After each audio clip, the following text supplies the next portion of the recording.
I think we finally reached the point in our fiscal journey as the United States of America, as the Federal Reserve, as the fiat regime as we know it, where that's actually policy.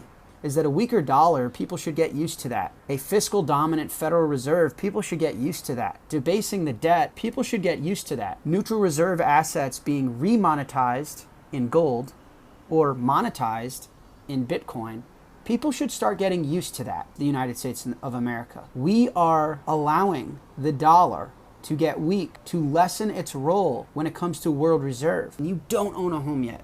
You don't own one Bitcoin yet. You don't own a good gold position yet.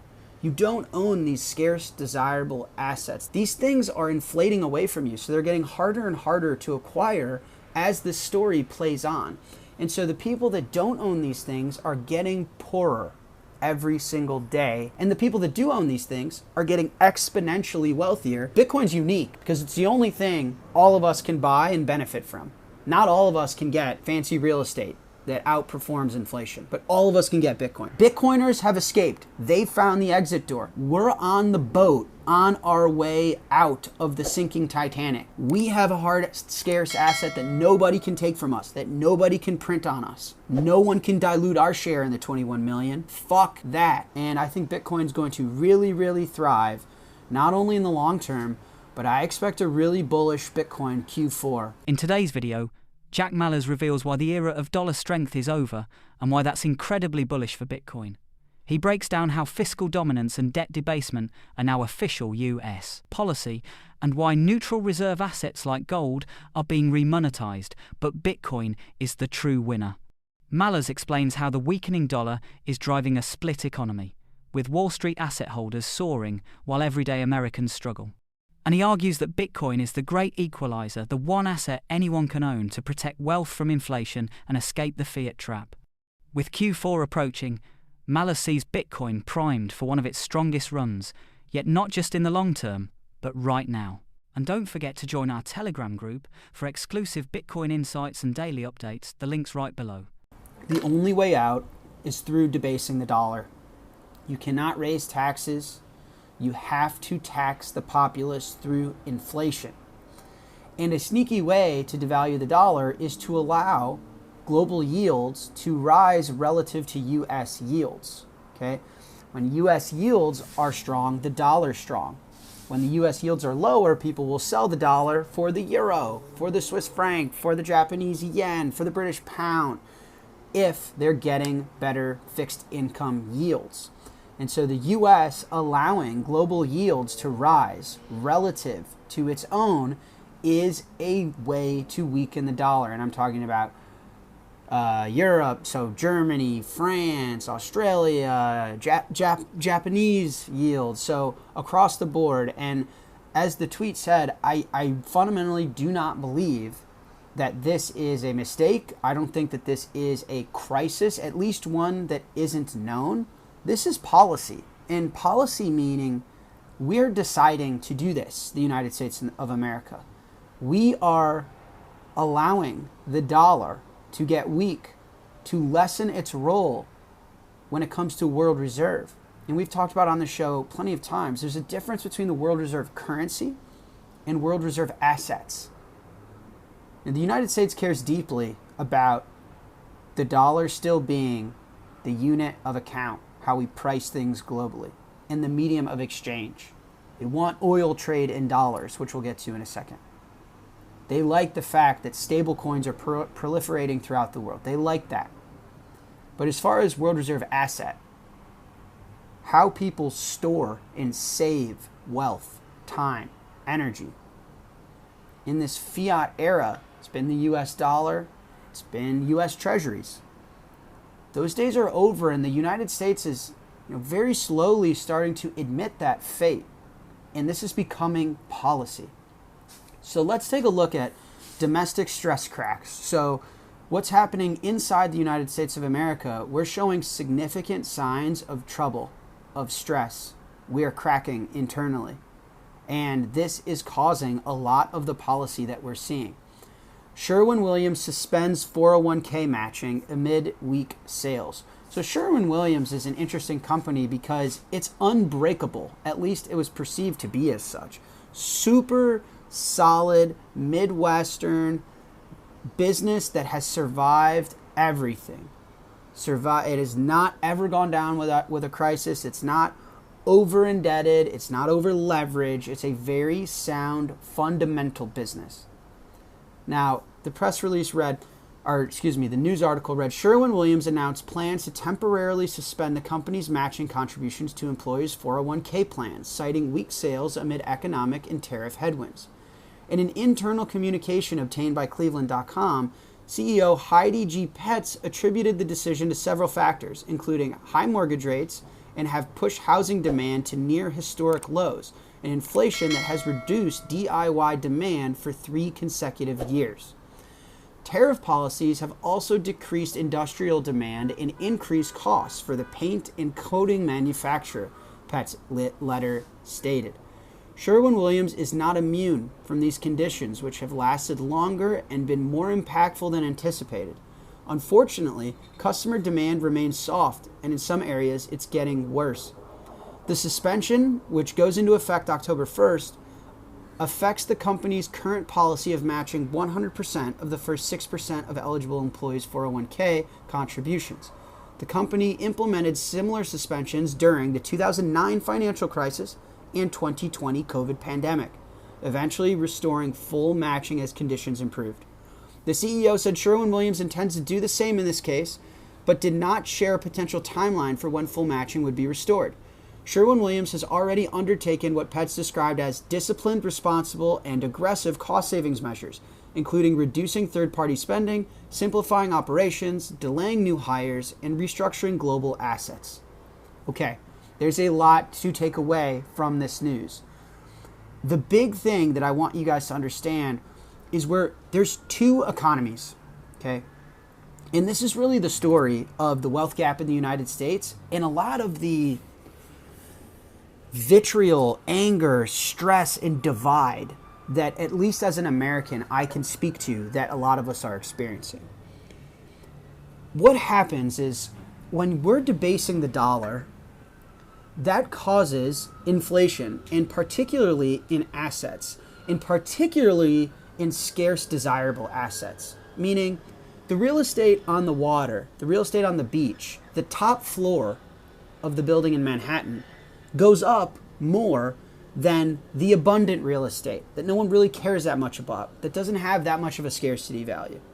You can maybe create a bunch more homes in the Chicagoland area, but you can't create a bunch more homes on the water because there's a scarcity element to that land, right? Same thing with gold, same thing with Bitcoin.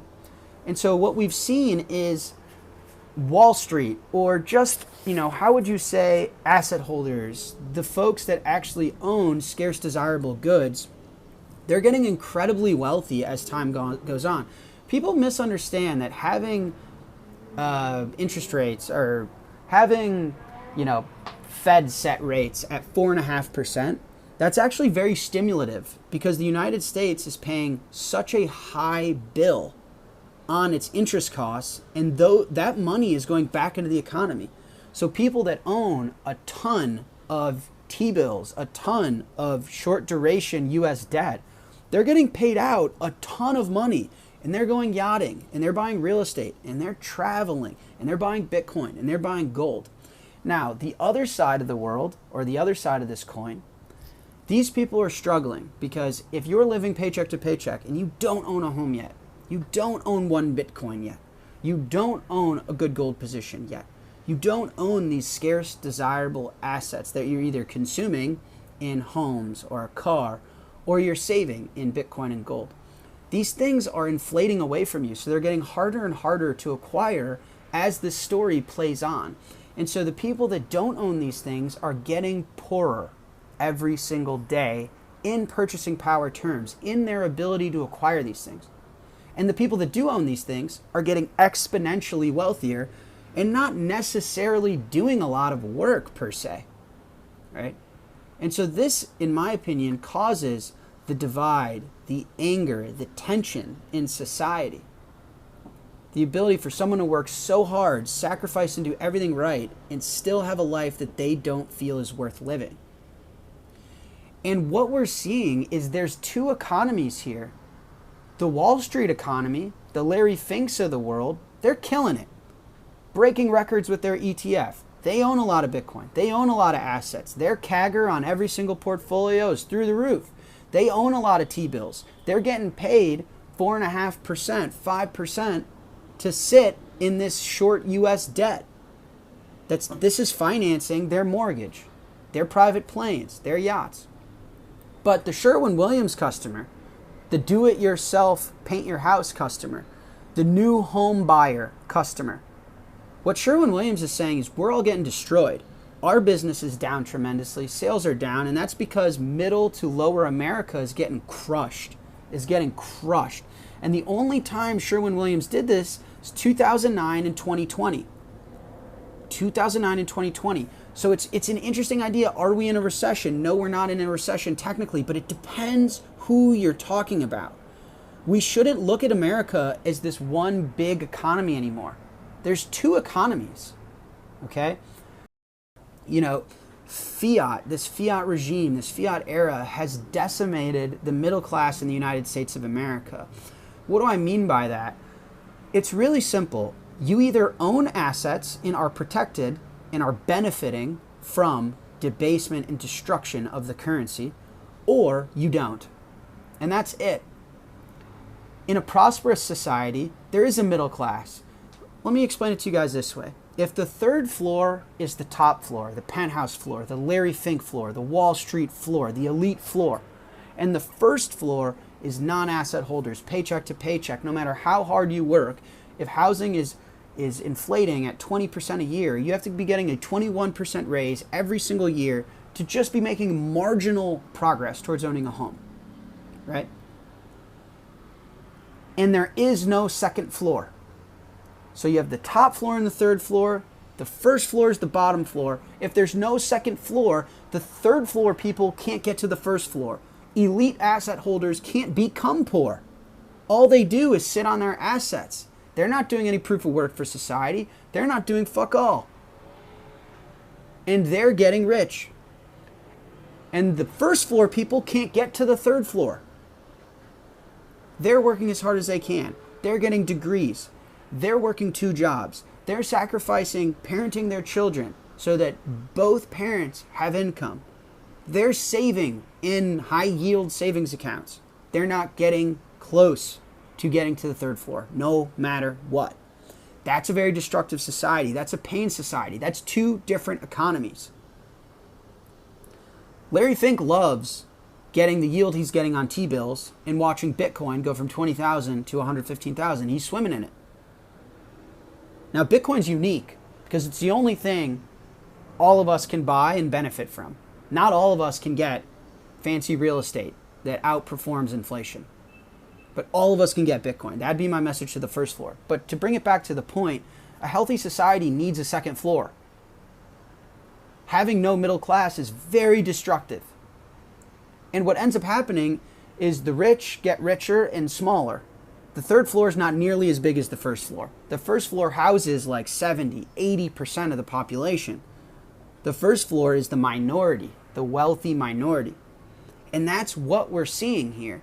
That's what we're seeing here. And it happens because when your job is to export the currency, be the world reserve currency, you don't have jobs for these people. The way to get rich in America is to be a financier. Wall Street, finance, trading, hedge funds. You're not actually making real shit. You're not actually providing tangible things to the people around you. All of the manufacturing jobs, they're in China. Apple doesn't want to make the iPhone in Manhattan. Rent in Manhattan's $5,000 a month.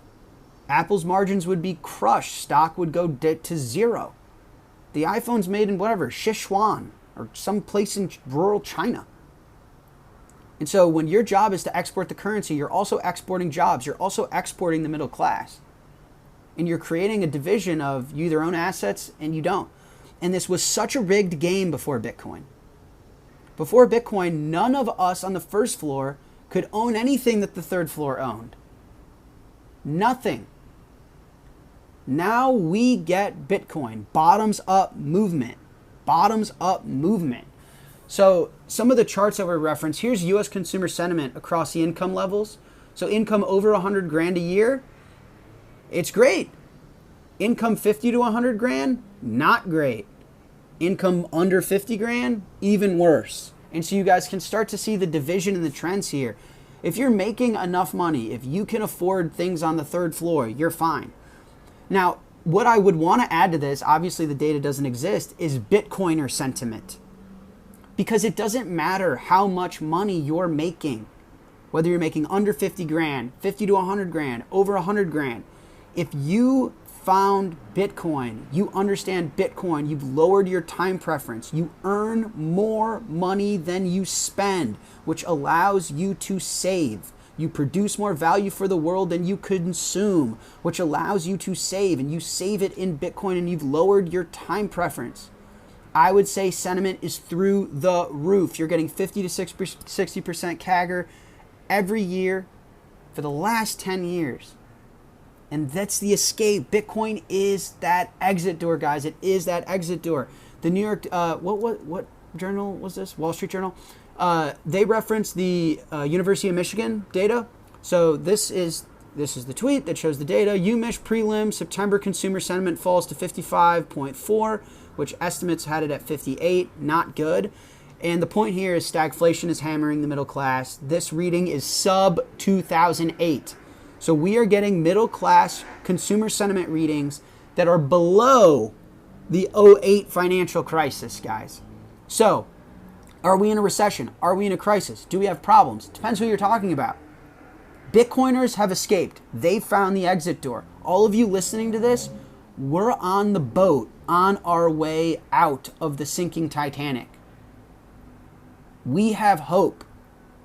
We have a hard, scarce asset that nobody can take from us, that nobody can print on us.